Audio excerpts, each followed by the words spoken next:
It was supposed to be the happiest day of my life. But instead of celebration, I stood alone in front of Whitmore High's gymnasium, in full cap and gown, watching the last of the families drive off with balloons tied to antennas and proud parents holding cameras, while mine never even showed up. The wind tugged at my honor cords as I clutched the plastic diploma holder they gave us before mailing the real thing. I kept scanning the crowd, looking for Dad's navy blue blazer, for Mom's high heels, for the handmade "Go Isla" sign she swore they were working on. But the bleachers emptied, the stadium lights dimmed, and no familiar faces emerged from the thinning crowd. I tried to tell myself they were just running late, caught in traffic, maybe lost in the chaos. But deep down, I already knew. When the last of the folding chairs was being stacked by janitors and most of the confetti had been swept aside, I pulled out my phone and called my mom. She picked up on the second ring. No apologies. No panic. "Mom, where are you?" A pause. Then, almost too soft to hear over the wind, "Because you're not like the rest of us." I froze. "What did you just say?" But she'd already hung up. I stared at the phone screen like it might apologize for her. I didn't move. Didn't speak. I just stood there, blinking against the rising sting behind my eyes, heart pounding like I'd been slapped without warning. I didn't even cry. I just felt hollow, like something had been scooped out of me and tossed aside. The buses had already left. My classmates were off to dinner with their families, to parties and photo ops and framed memories. And I was standing on a patch of concrete, trying to figure out where I went wrong. I didn't even think. I just started walking. 3 miles from the school was Harper Lynn's house, my best friend since freshman year. Her family always kept the porch light on, always had something baking, always treated me like more than background noise. By the time I reached their street, my shoes were pinching and my robe clung to my skin with sweat. I didn't even have the energy to knock, but I didn't need to. Harper's mom opened the door before I reached the steps. She looked at me, at the gown, the cords, the pale face, and stepped aside without a word. Harper was already coming down the stairs, her little brother's birthday cake still in her hands, blue frosting smudged at the corners. "You didn't need to say anything," she said, handing me a paper plate. "Just eat. Sit down." I sat on the couch, still in full regalia, the cake untouched in my lap. Harper's dad muted the TV. No one asked me what happened. I think they already knew. That night, I slept in Harper's room, wrapped in one of her oversized sweatshirts, the kind I used to borrow when we crammed for finals. The sound of their air conditioning rattling in the walls was the only thing that filled the silence. But even with a roof over my head, I couldn't sleep. My mind kept replaying her voice. "Because you're not like the rest of us." Like a curse, like a key that unlocked every quiet dismissal I'd ever endured. I lay there until the first light of morning peeked through the blinds, and still I felt invisible. 2 weeks passed, slowly, quietly, like a wound scabbing over without permission. I didn't go home. I didn't even drive past the neighborhood. Every day, I woke up in Harper's room, brushed my teeth in her upstairs bathroom, poured cereal into the same green bowl her mom always kept at the front of the cabinet. It wasn't mine. None of it was, but they made it feel like it could be. Her mom started calling me her summer daughter. At first, I smiled politely, but when she bought a new toothbrush for me and taped my name to it, Isla, written in loopy cursive, it did something strange to my chest. Not hurt, not quite gratitude either. Just a quiet awareness that someone had noticed me. That hadn't happened in a long time. At night, when the house settled and everyone else was asleep, I'd lie awake thinking back, not just to graduation, but to the years leading up to it, the subtle ways I'd always been other. The silences at dinner when I spoke about my classes, the way my mom's face lit up when Tessa's name came up in conversation. Tessa Quinn, my cousin, the golden girl. She lived just 40 minutes away with her parents, my mom's sister, and her husband. Tessa had been winning medals since she was 6. Piano, debate, swimming, you name it. She was the kind of kid who showed up in local newspapers and never had a bad photo taken. And my mom loved her like she'd been waiting her whole life to. I just love how grounded Tessa is, she'd say during Sunday dinners. Or, she's got such poise, don't you think? I heard it so many times I could imitate her tone. It never mattered that I was getting into the University of Chicago. Full academic scholarship. No financial aid needed. I hadn't even told anyone in the family until I got the letter in the mail, because I knew they wouldn't care. Or if they did, it would be polite, short-lived, and buried under Tessa's latest accolade. Still, I told myself graduation would be different. I told myself they have to show up. It's my day. But no matter how many honors cords I earned, no matter how quietly I stayed out of trouble, I had never been loud enough to make them proud. Not in the way they wanted. I didn't sparkle. I didn't perform. And apparently, that was my greatest failure. One night, Harper and I sat on the roof outside her bedroom window. It was warm, midsummer Missouri air, thick and humming with insects. I hadn't said anything for over an hour. I just sat there, watching the sky shift between navy and black, chewing on the memory of that phone call. "Do you think I'm broken?" I asked. Harper didn't flinch. "No, I think they are." Silence. Then, softly, "I don't think they know how to love someone who doesn't reflect their fantasy." I didn't respond. I couldn't. But something shifted inside me, like her words had tapped a hidden fracture, and light started pouring in. The next morning, I opened the bottom drawer of Harper's desk where I'd been keeping my phone. There were 7 missed calls from my dad, for text messages, 1 email. I didn't read any of them, but I saw the subject line, "Your Uncle Marcus is furious." That was new, and I wasn't ready, but I was listening. The message sat unopened in my inbox for 2 more days. I didn't know what I was waiting for, maybe permission to feel angry. Maybe confirmation that I wasn't just being dramatic. I didn't get either. What I got was a voicemail. My dad's voice, trying too hard to sound calm. "Hey, Isla, we'd really like to talk. Your mom's been sick about this. There's a lot we didn't explain properly. We thought maybe we could meet this weekend. Just talk it out." I deleted it before it finished playing. That afternoon, while I was helping Harper's mom carry groceries inside, my phone rang again, an unknown number. I almost didn't pick up, but something told me to. Maybe the timing, maybe the tone of the message. It was Uncle Marcus. He didn't waste time. "Isla, I just heard what happened." I didn't say anything. I wasn't sure how to respond. I braced myself for defense. Maybe he was calling to smooth things over for Tessa's sake.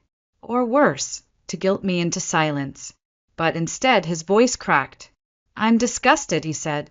"They told everyone they were going to your graduation. They lied. And Tessa, she was furious when she found out." I stared out the kitchen window, the grocery bags still on my arm. "She thought they were with me?" "She had no idea they ditched you. She didn't even want them there. It wasn't some big event, just a local recital she didn't care about. They made that choice on their own." The words hit harder than I expected, not because they were surprising, but because for the first time someone else said them out loud.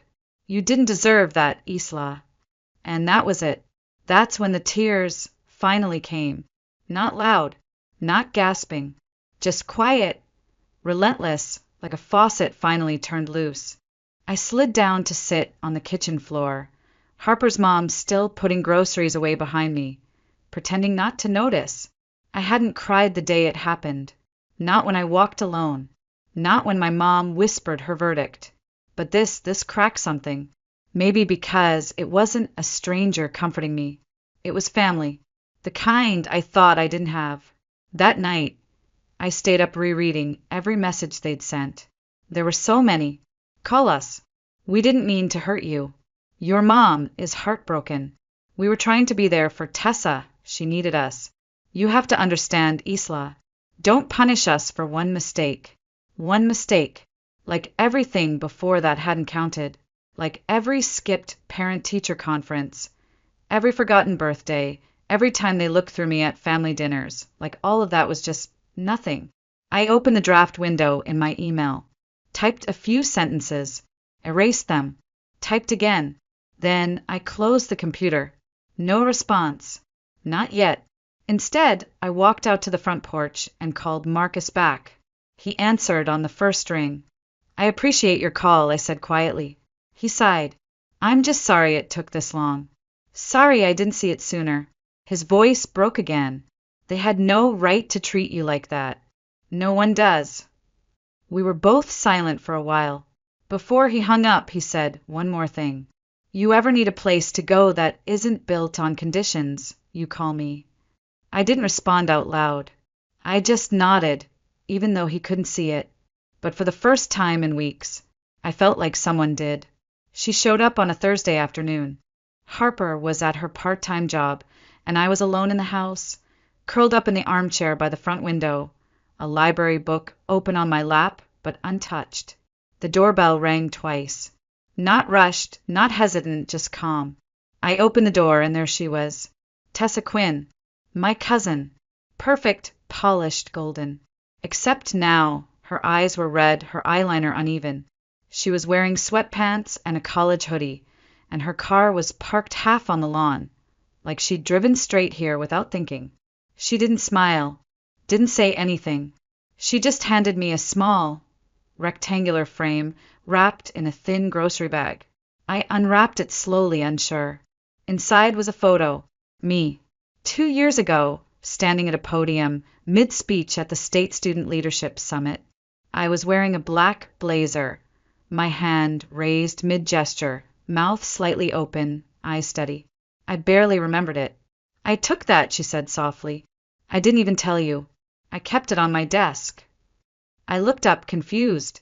I wanted to be like that, Tessa added. Like you. Confident. Clear. Like you knew exactly who you were. I almost laughed, but nothing came out. We stood in the doorway for a moment. Then I stepped aside and let her in. We didn't go to Harper's room. We sat in the kitchen, side by side at the counter, each with a glass of water we barely touched.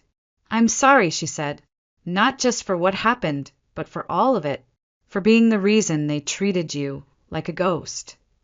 You're not the reason, I replied without thinking. But I benefited from it, she whispered. And I didn't say anything. Not when they ignored you.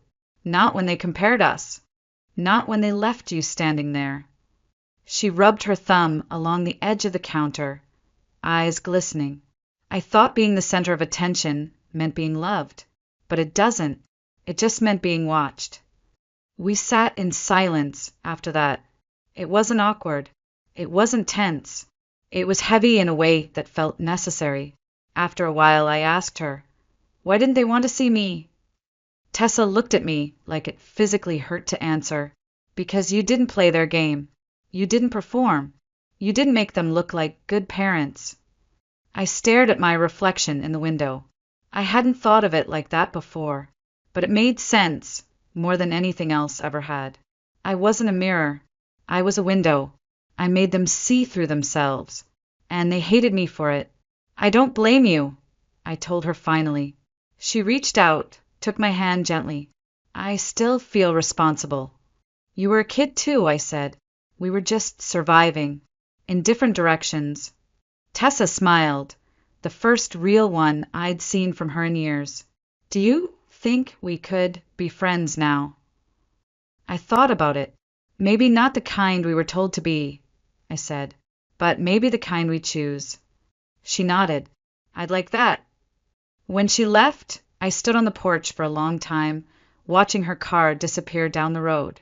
For the first time in a long time, I felt something begin to settle inside me. Not quite peace, not yet, but the tremor had stopped, and that was something. By the last week of June, the silence from my parents had shifted. It wasn't absence anymore. It was a quiet, frantic noise underneath everything. Texts still came through, emails too, but I didn't open them. I didn't need to read what I already knew. We were trying to do right by everyone. It wasn't about choosing sides.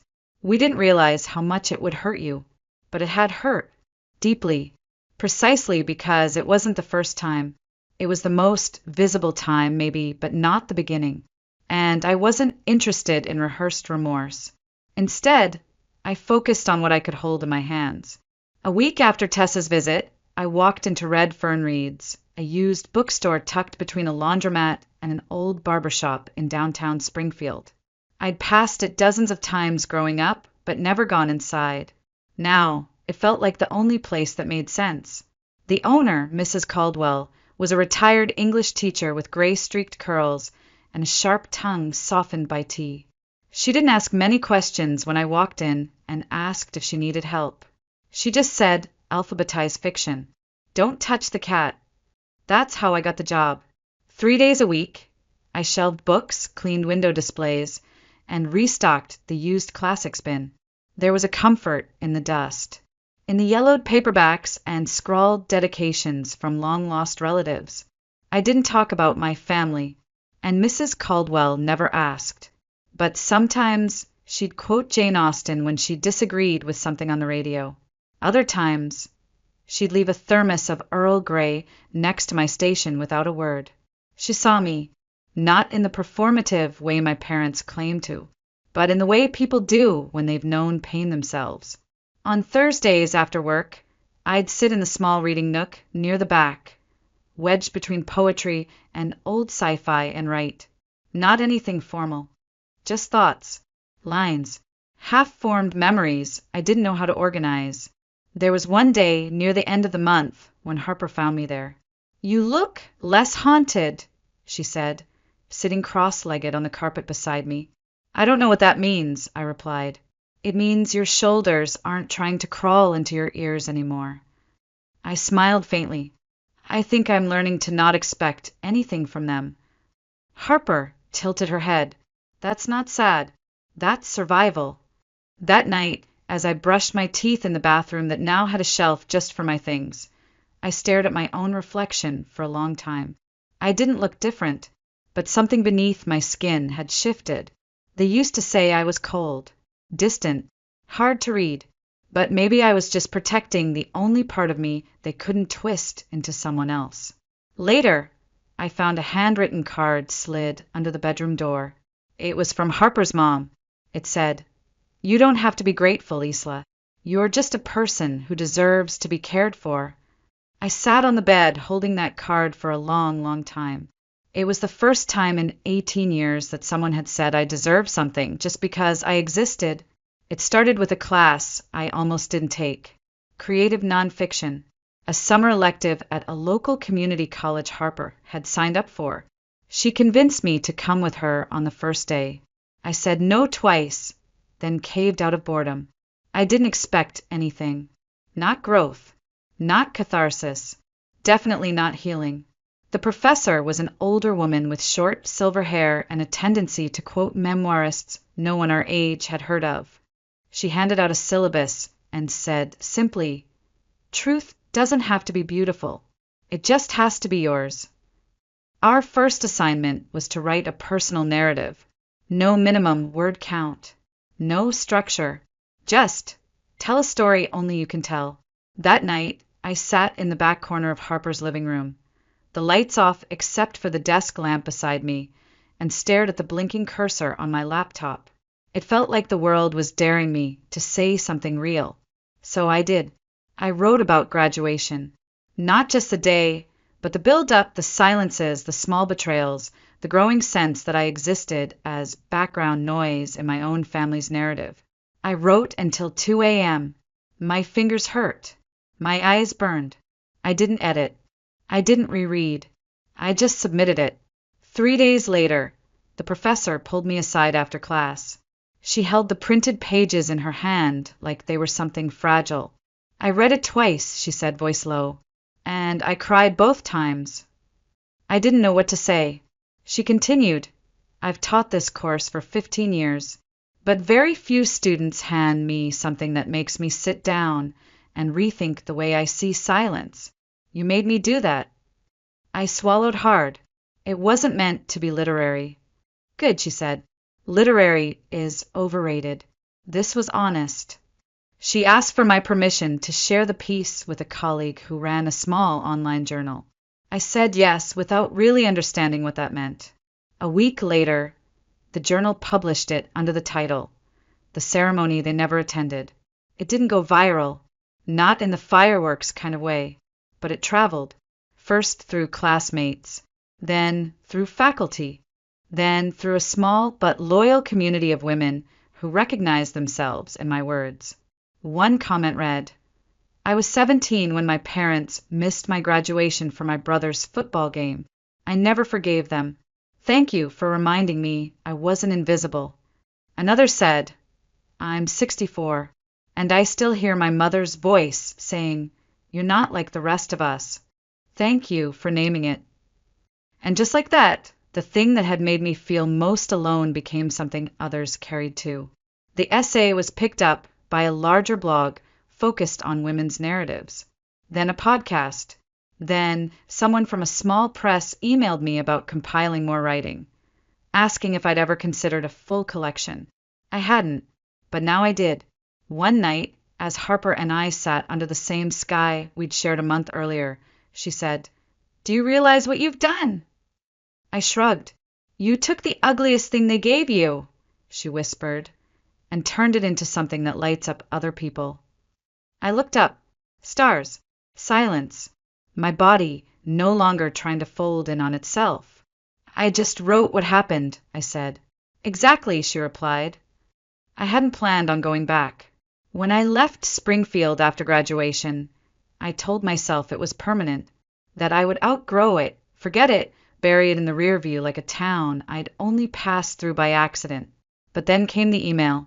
Subject line, Community Voices, a celebration of local authors. It was from the Springfield Public Library. They were hosting an end-of-summer literary evening for hometown writers who'd recently been published. Someone had forwarded them my piece. Someone had told them about the girl who wrote the ceremony they never attended. At first I laughed, out loud. I sat at the kitchen table in Harper's house with my laptop open, rereading the invitation like it was a prank. But the invite was real. So was the line that hit me hardest. We'd be honored if you'd come home to read it yourself. I showed it to Harper, expecting her to tell me to delete it. Instead, she said, maybe it's not about going back. Maybe it's about letting them see who left. So I packed a small bag, printed a fresh copy of the essay, and boarded the afternoon bus to Springfield. No one in my family knew I was coming. The library event wasn't huge, maybe 50 folding chairs set up in the main atrium under stained glass windows. But the nerves hit anyway. When I walked in, the woman running the event smiled wide. Isla Raymond, she said into the microphone. Born and raised right here in Springfield, Missouri. Her work reminds us that sometimes strength isn't loud. Sometimes it's the voice that speaks after years of silence. I stepped up to the podium, heart hammering in my chest, and opened to the first paragraph of the essay. On the day I graduated high school, no one showed up for me. The room stilled. I read every word, slowly, letting each syllable land. When I reached the final sentence, I looked up, and that's when I saw her. My mother, standing at the back of the room, her arms crossed over her chest, a strained look on her face. My father beside her, hands in his pockets, avoiding my eyes. They didn't clap when I finished. They didn't smile, but they were there. Afterward, a small crowd gathered to thank me, to share their own stories. I signed 3 copies of the journal, took 2 photos, drank lukewarm punch from a paper cup. Then I turned and found her in my path. Melody Raymond, my mother. She opened her mouth, closed it, then finally whispered, I didn't think I'd be allowed to come. I tilted my head. You're not wrong, but this isn't about you. Her face crumpled a little. I don't deserve to be here. You're right, I said softly. You don't. My father stepped forward. Isla, please, I raised a hand. Don't. Not here. I wasn't angry. I wasn't bitter. I was done. This moment, I said, it's mine. You had your chances. My mom nodded slowly, eyes glossy. I understand. Good, said. Because I wrote that story without needing your approval, and I'm living it without needing your presence. Then I walked past them, not out of spite, not to hurt them, but because some boundaries don't need barbed wire, they just need truth. And for the first time in my life, I was holding mine with both hands. When I returned to Chicago the following week, something had shifted. Not dramatically. There was no triumphant music in the background, no montage of self-discovery. But inside me, something had settled, like a door that had always been cracked open had finally been shut. I stopped forwarding my parents' emails to the folder labeled unopened. I didn't reply, but I didn't hide either. Their words could sit in my inbox like seeds that would never sprout. Fall came hard and fast in the city. Leaves blew in little cyclones down the alleys. The air was sharper, thinner. I walked everywhere, notebook always tucked into the crook of my arm. I started submitting essays to small literary journals. A few accepted them. One even paid me $50. I framed the check. The real turning point came in late October. I got a call from a mid-size independent publisher based out of Milwaukee. They'd read my essay, then 3 more. They wanted to compile my pieces into a collection. Nothing massive, just a paperback run, a few Midwest book fairs, a small press tour. I said yes without hesitation. That winter, my face showed up on a few blogs. One local paper ran a story with the headline, telling the quiet truth, a young author's journey out of the family that forgot her. It circulated, not viral, but wide enough for it to reach Springfield. About a month before the book release, I got a voicemail from my dad. His voice was tired, slower than usual. "We've started therapy," he said. No preamble, no explanations, just that. I sat in the student lounge for 20 minutes, holding my phone like it was some artifact dug up from a life I didn't live anymore.